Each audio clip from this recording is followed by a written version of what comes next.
hindi ko man feeling to, pero salamat. Pero yung pagpapatawad na yun, it takes time. Masakit pa din. Tao po. Ma'am, good morning po. Ma'am, pwede po kay Ma'am Shama Joy Villanueva? Kayo yun, ma'am. Ma'am, meron lang po kami, ma'am, i-deliver, ma'am, sa inyo. Meron po kasi, ma'am, nagpadala nito. Alam niyo po ba to, ma'am? Na meron pong darating pong deliver para po sa inyo. Ma'am, dito ka na lang, ma'am. Meron lang po akong i-open para po sa inyo, ma'am.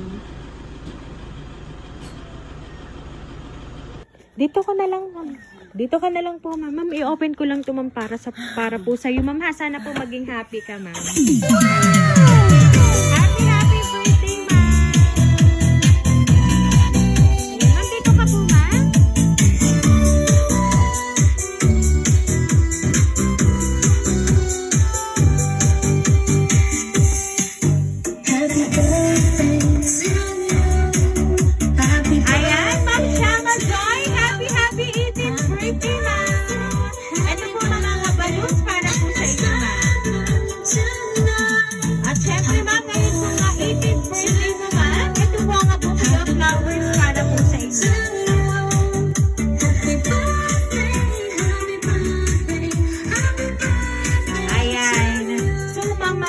Joy, nagkaroon ka ba, ma'am, ng idea kung sino po ang nagpadala ng sorpresang ito para po sa inyo?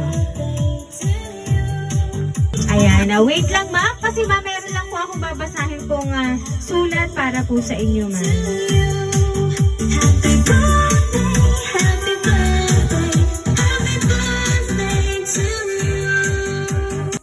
Ineng, maligayang kaarawan.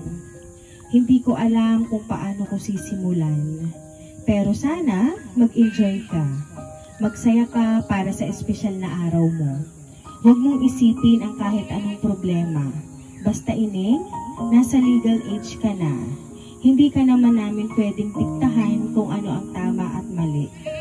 Dahil kung kami nga mismo na mas may edad sa iyo ay nakakagawa ng pagkakamali. Wala naman taong perpekto sa mundo. Hiling ko lamang para sa iyo, sa mga kapatid mo, sa inyo ng mga tatay mo. Maayos na buhay, kalmadong puso at isipan.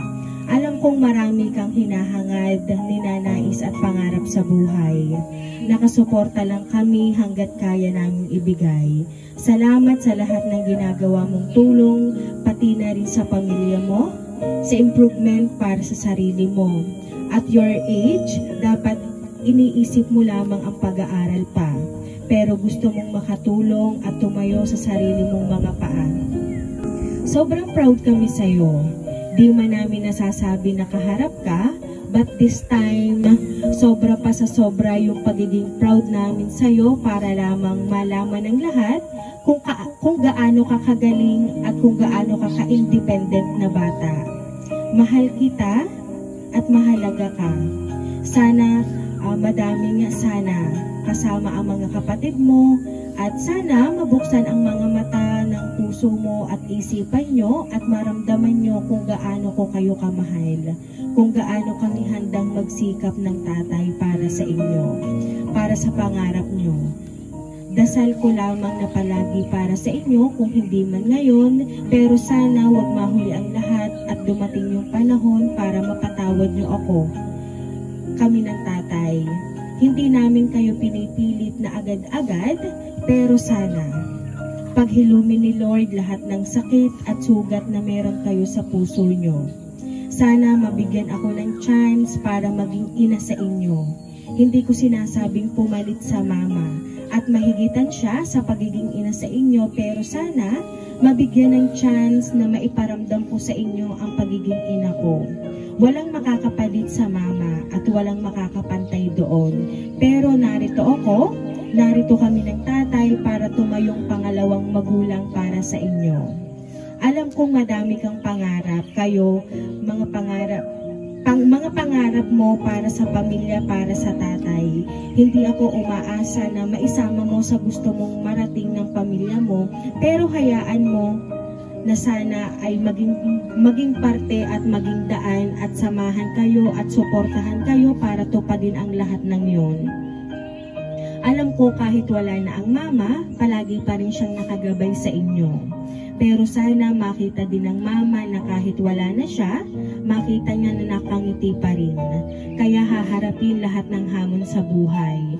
At huwag mabalot ng puot at galit ang mga puso nyo.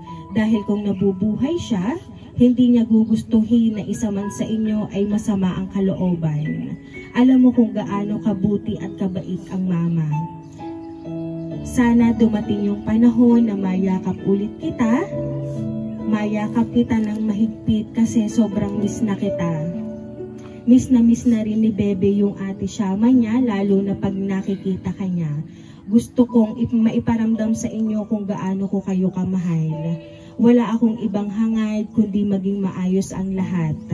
Maging maayos sa lahat ng oras. Pasensya at patawad sa lahat ng sakit na naibigay at naidulot ko sa puso nyo. Mahal na mahal ko kayo. Pagpasensyahan mo na kung ito lamang ang nakayanan ko para sa mahalagang araw mo. Sobrang halaga nyo sa akin. Mahal na mahal ko kayo. Sorry, patawad. Sana magkaroon ng puwang sa puso at isip nyo para sa kapatawaran. Sana nakatatak pa rin sa puso at isip nyo yung saya na meron tayo noon at hindi yung sakit ng kahapon. Miss na miss ko na kayo sobra. Mag-iingat ka palagi at huwag makakalimot magdasal, lumapit kay Lord, humingi ng tawad sa kasalanan at magpasalamat sa araw-araw na biyaya nating buhay na ibinigay niya. Muli Ineng, anak, mahal na mahal kita. Mahal na mahal ka ng ate. Happy 18th birthday. Pagpalain ka nawa at ingatan ni Yahweh naway kahabagan ka niya at subaybayan lingapin ka nawa at bigyan ng kapayapaan. God bless you. Ayan, Miss Shama Joy, siguro naman may idea ka na kung sino po ang nagpadala ng surprise na yan.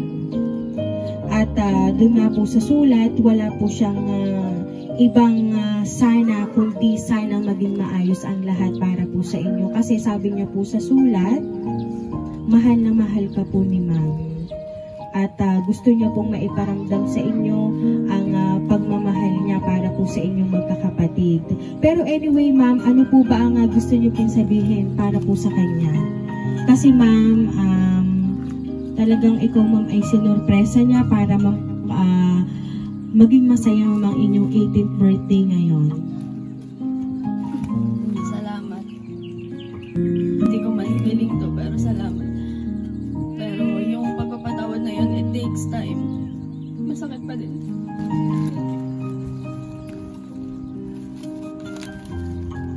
Ayan. And sana ma'am, na-appreciate nyo ma'am yung sorpresa pong inihandog niya para po sa inyo ma'am. Ayan. At ayan ma'am, Ma'am Shama Joy, once again po, happy birthday!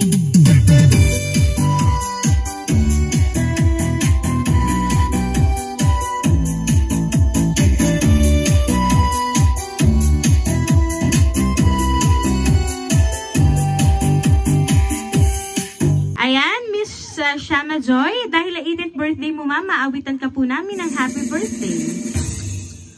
Happy birthday to you. Happy birthday to you. Happy birthday, happy birthday. Happy birthday to you. Happy birthday to you. Happy birthday to you. Happy birthday.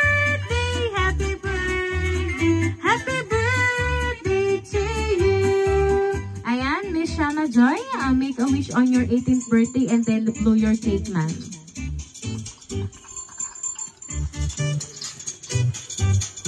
Ayan, Miss Shama Joy, once again po, happy birthday, ma'am. Ayan. So, ma'am, kami lang po ay magpapakilala para po sa inyo, ma'am. Kami po ang Rain Surprise Delivery all the way from Barangay Calicanto, San Juan, Batangas. And Miss Shama Joy, once again po, happy birthday.